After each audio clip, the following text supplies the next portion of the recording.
নমস্কার, আপনারা দেখছেন নিউজ টাইম। আমি পার্থ বন্দ্যোপাধ্যায়, স্বাগত এই সপ্তাহের বিজনেস টাইমে। নোকিয়া নামটা মোবাইল ফোনের দুনিয়া থেকে মুছে দিল মাইক্রোসফট। একদিন এই নোকিয়া হ্যান্ডসেটই বাঙালিকে মোবাইল ফোন চিনিয়েছিল। দেখুন আজকের কভার স্টোরিতে। 23শে আগস্ট আবার এক বাঙালির ব্যাংক পথ চলা শুরু করছে। এই সপ্তাহে প্রকাশ্যে এলো তার লোগো। বাজারে আসছে রয়্যাল এনফিল্ডের দুটি নতুন লিমিটেড এডিশন মডেল। এইসব নিয়েই ইভেন্টস দিস উইক। খড়গপুর আইআইটিতে উদ্ভাবিত এক প্রযুক্তি এই সপ্তাহের টেকটকে। বিয়ন্ড বিজনেসে আজ ফিকির ওয়েস্ট বেঙ্গল কাউন্সিলের চেয়ারম্যান গৌরব স্বরূপ। আর থাকছে বিজনেস টাইম ক্লাসরুম।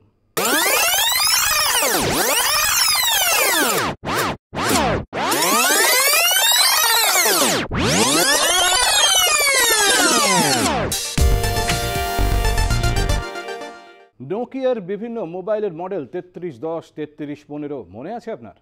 মধ্যবিত্তের মোবাইল বলতে একসময় তো বাজারে ছিল নোকিয়াই। এই নোকিয়ার নামটাই মোবাইল ফোনের থেকে পুরোপুরি মুছে যাচ্ছে এবার।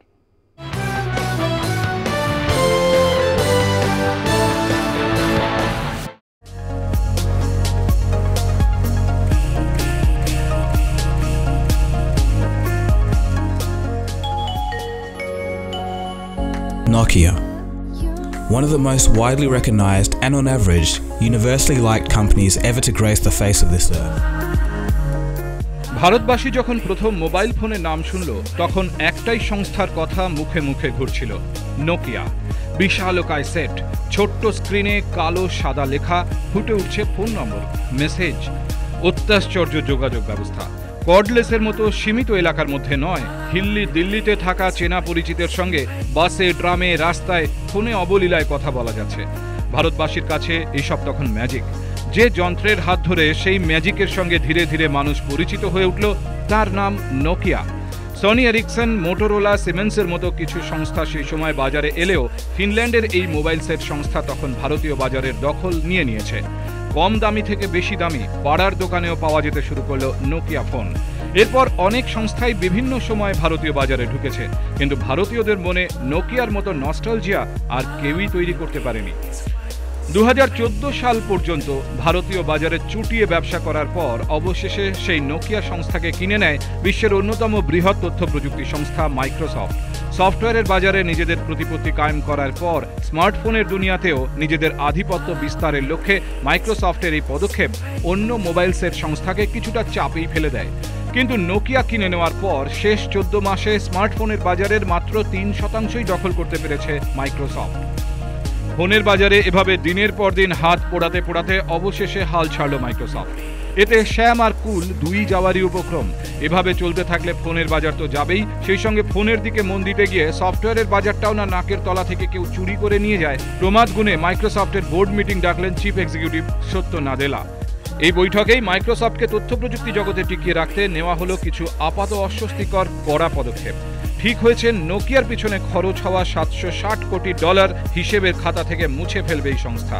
ছাঁটাই করা হবে ফোন ব্যবস্থার সঙ্গে জড়িত সংস্থার 7,800 কর্মীকে, যার মধ্যে সিংহভাগই ফিনল্যান্ডের পূর্বতন নোকিয়ার কর্মী। আপাতত স্মার্টফোনের বাজার নিয়ে অত মাথা না ঘামিয়ে নিজেদের আসল ব্যবসা সফটওয়্যারেই মন দেবে মাইক্রোসফট ব্যবসা বোঝে। যেখানে তারা ভবিষ্যতের মুনাফা দেখবে সেখানেই জোর দেবে। মুনাফার সম্ভাবনা না থাকলে যে কোনো ব্যবসা গুটিয়ে ফেলতে তাদের কাছে একটা বৈঠকই যথেষ্ট। ঠিক কথা, ব্যবসায় অনুভূতির কোনো জায়গা নেই। কিন্তু যে নোকিয়ার হাত ধরে ভারতীয়দের মোবাইল ব্যবহারের অপটু আঙুল একদিন দক্ষ হয়ে উঠেছিল, সেই নোকিয়া ম্যানিয়ার সমাধি ঘটল মাইক্রোসফটের এই সিদ্ধান্তে। মাইক্রোসফট কেনার পরও নোকিয়া নামটা যেন তবু কোথাও বেঁচে ছিল, কিন্তু মাইক্রোসফটের এই সিদ্ধান্তের পর বাস্তবিকই মৃত্যু হলো মোবাইল সেটের আদিপুরুষ নোকিয়ার। News time. বাজারে এলো রয়্যাল এনফিল্ডের দুটি নতুন লিমিটেড এডিশন মডেল। প্রকাশ্যে এলো বন্ধন ব্যাংকের নতুন লোগো। বাণিজ্য জগতের এই সপ্তাহের টুকরো খবর নিয়ে এখন দেখুন ইভেন্টস দিস উইক।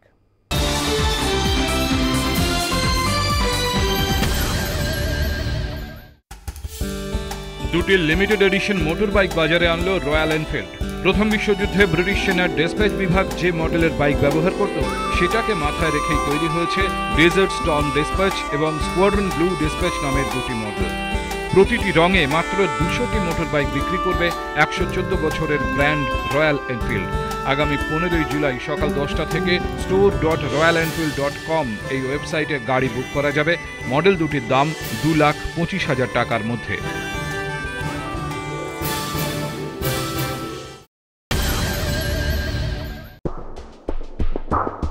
পুরোদস্তুর বাণিজ্যিক ব্যাংক হিসেবে কাজ শুরু করতে তৈরি বন্ধন ব্যাংক।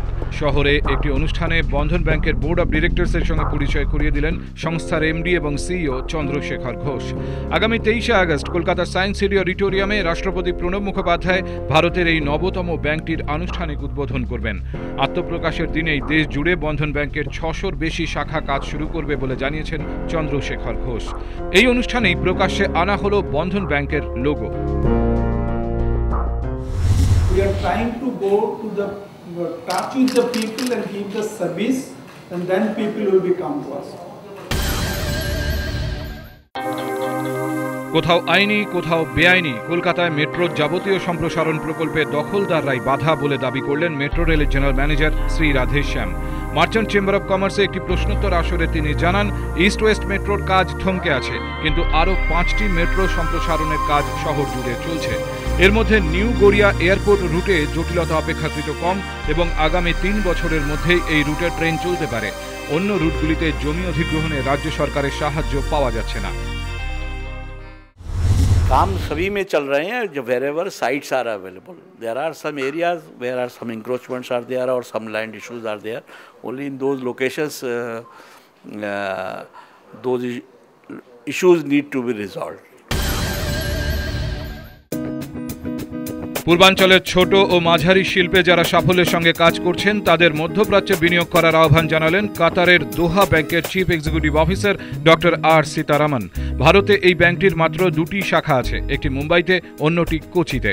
কিন্তু ভারতে যেখানে শিল্পপতিদের ব্যাংক ঋণ নিতে হয় 12 থেকে 14% সুদে, সেখানে দোহা ব্যাংক ঋণ দেবে 8 থেকে 9% সুদে।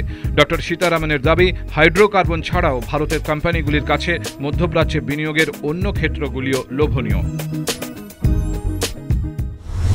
Urban development, airport, seaport, road, rail, construction companies, transport companies, they're all growing, logistics companies. That's where the Indian companies can come in.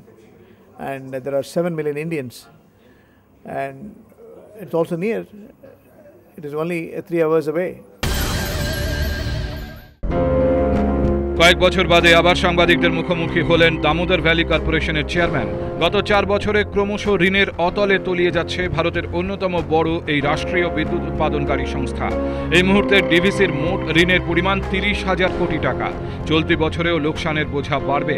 তবু ডিভিসির চেয়ারম্যানের দাবি, এই প্রতিকূলতার মধ্যেও এবছর তাদের বেশ কিছু সাফল্য রয়েছে। Since last in May, DVC in its 67-year-old history achieved the highest ever generation. It was 4,530 megawatts. It has never happened in 67 years. That's one. We had the highest monthly generation. That was about 2,500 million units of power. Then again, in June, our collection was the highest ever. We collected 1,380 crores. So these are 3 big achievements of DVC.